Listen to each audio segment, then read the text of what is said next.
Doctor VM Thomas గారిది. ఎందుకన్నా VM Thomas గారిది? ముందు కృపలక్ష్మి నాన్నగారు నారాయణ స్వామి గారు ఎమ్మెల్యేగా ఉన్నారు జీటీ నియోజకవర్గానికి. ఆయన అంటే ఇప్పుడు మా ఊరికి ఓటు కనేసి కానీ ఆయన రాలేదు. ఇక్కడ ఉండే లోకల్ లీడర్సే చూసుకున్నారు.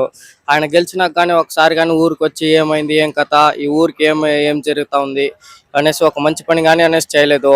ఇల్లు పట్టాలు అనేసి ఇచ్చినారు, పట్టాలు ఇచ్చినారు కానీ దానికి ఇల్లు స్థలాలు చూపించలేదు.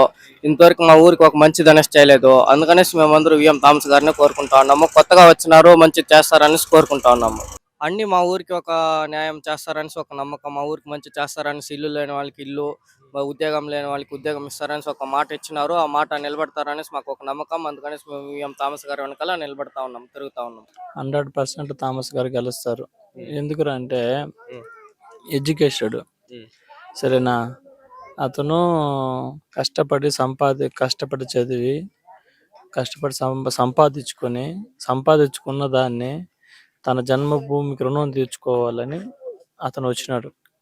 వీళ్ళలాగా వంశపారంపరంగా వేల కోట్లు సంపాదించుకొని ఈ నియోజకవర్గం సంబంధించి ఆయనే మా దళితుడే.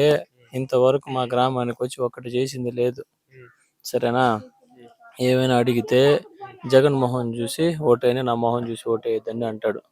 2 సార్లు ఎమ్మెల్యే గెలిపించినాం, సరేనా? కోసుకుంటే కూడా రక్తాలు వచ్చినాయి. ఇంతవరకు మా వచ్చి పలకరింపు చేసింది కూడా లేదు. జగన్మోహన్ రెడ్డి కాదు, నారాయణ స్వామి మీద వ్యతిరేకితే థామస్ గారిని గెలిపించేస్తుంది, సరేనా? ఇంతవరకు కంచుకోటగా ఉండే ఈ వైఎస్ఆర్సీపీ కోటనే బద్దలు కొట్టేది మాత్రం ఒక థామస్ అన్నకే సాధ్యం. థామస్ అన్న వెనకాల జనాలు కూడా ఉండరు, సరేనా? తప్పకుండా థామస్కే వేస్తాం, థామస్ అన్నకే వేస్తాం. ఎన్ని ఓట్ల మెజారిటీ గెలవచ్చు? పోయినసారి 45,000 ఓట్లతో వైఎస్ఆర్సీపీ గెలిచింది. ఈసారి కాళ్ళు పైకి పెట్టే స్థలం కింద పెడితే కూడా వాని వల్ల కాదు. ఒక థామస్ అన్నకి తప్పకుండా 30,000 నుంచి 40,000 దాకా గెలుస్తాడు. ఇది తథ్యం, సరేనా? ఎవడు ఎంతమంది ఎన్ని కుట్రలు చేసినా థామస్ అన్న విజయాన్ని ఆపేవాళ్ళు ఎవరు లేరు. ఇంతవరకు పుట్టలేదు, పుట్టరు కూడా. మేము ఏదైనా పోయి అడిగితే మీ ఇంటికాడికి వచ్చేలా మీకు దండం పెట్టలా, డబ్బులు ఇవ్వలేదని మాట్లాడతాడు. మళ్ళీ ఆయనే ఏం చేయనప్పుడు కూతురు ఏం చేస్తుంది?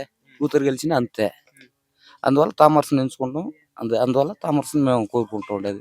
చదువుకునే పిల్లకాయలు ఉద్యోగాలు లేవు, వాళ్ళ ఇండ్ల పైన ఊరికని తిరుక్కుంటుంటారు. నారాయణ స్వామికి అంత సినిమా అయితే లేదు.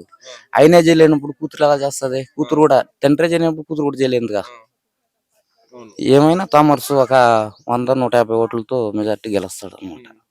మళ్ళీ ఇప్పుడు గెలిచేది థామస్ గారు పక్క. సీఎం కూడా చంద్రబాబు నాయుడు గారు, దాంట్లో అయితే నో డౌట్. అమ్మఒడి అన్నాడు, ఇప్పుడు నాన్న బుడ్డికే అట్లా సంపాదించినట్టు. మరి అట్లుంటే ఏం ప్రభుత్వం అంటారు దాన్ని? అందువల్ల ఈసారి తెలుగుదేశం వస్తుంది, థామస్ గారు గెలుస్తారు.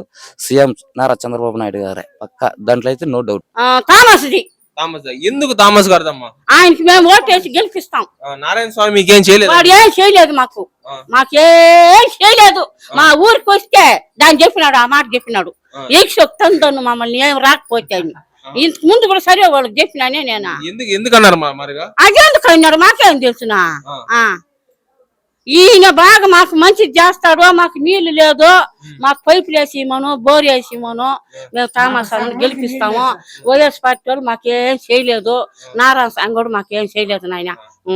సంక్షేమ పథకాలు ఏమైనా అందుతున్నాయమ్మా? మాకు 17,000 రాలేదు కదా నాయన, రాలేదు. ఆశ్రమ డబ్బులు, వడ్డీ డబ్బులు రాలేదు, కడం డబ్బులు అంతా రాలేదు. ఇప్పుడు మొత్తానికి గెలిచేది ఎవరమ్మా? థామస్, చంద్రబాబు నాయుడు. మా రాజే గెలుస్తాడు, థామసే గెలుస్తాడు.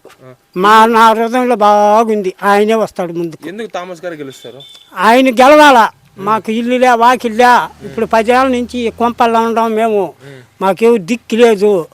మాకు ఆయన గెలిచినాడంటే నా ఇల్లు మెట్టెక్కుతుంది. అది నాకు ఏమి చేయలే. నా కుక్క మాట కూడా నా కడప దాగకూడదు. వాడు ఓటుకు వస్తే కూడా రాని నేను ఆ పక్క పోయి మాట్లాడంటా. నేను నా పద్ధతి ఒకే పద్ధతి. నా ఇల్లు పోయి అడుక్కో. ఇప్పుడు కూడా చెప్తారు నా కథ. అంత మాత్రం మేము ఉండాలి. మా రాజుని మేము గెలిపించుకుంటాం. తామసే గెలుపు. ఆయన వస్తే మా ఊరికి మంచిది చేస్తాడనేసి మాకు నమ్మకం ఉంటుంది. నారాయణ స్వామి ఏమి మాకు చేయలేదు. ఓటేసుకొని పూసినాడు, మళ్ళా రాలేదు. మా పిల్లకాయలు కూడా డబ్బులు లేకుండా చదివించేదానికి బాగా ఇబ్బంది పడితే కూలి చేసి కడతా ఉన్నాం. డబ్బులు కూడా మా ఇంట్లో 4 ఓట్లు ఉండదు, 4 తామసైకే వేస్తాము. అవును అవును, అన్ని చేస్తాడు ఆయన అని మాకు నమ్మకం. దాని వల్ల ఆయనకే వేయాల ఓటు అట్లనేసి మేము నిర్ణయం చేసుకున్నాము. ఇంక ఎవరు వస్తే రారు, మేము వేయము. జెండా పండుగ సాక్షిగా తెలుగుదేశం గెలిపే ఖాయమే.